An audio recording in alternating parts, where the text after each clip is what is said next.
Okay, so you are with somebody now that might need a petition later on in the future. If you are serious about this person and this person can possibly be getting deported, I encourage you, and this is just my personal advice, is to get married.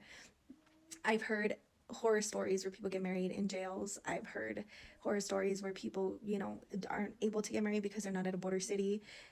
Just advice. I don't know if anybody is aware of this, but if you are going to be petitioning for your spouse, it does need to be a US wedding.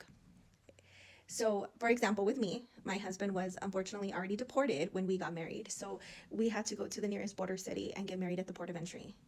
It was a very difficult thing for me. I'm not going to lie. I cried so much because I just felt like that wasn't a wedding. But at the end of the day, I'm so thankful that I went through with it. I had an amazing friend at the time, and she was the one that told me, you know what, Claudia, if you love him and you eventually want to bring him to the States with you, I would do it. I would do it instantly. So I tried to make it as beautiful as possible, but I just feel like nobody really knows that. And I didn't know that when I was looking into marriages. Like, I tried to look at all other options, and the only option was for me to go to the courthouse, find a judge that was willing to go to the port of entry, and he married us.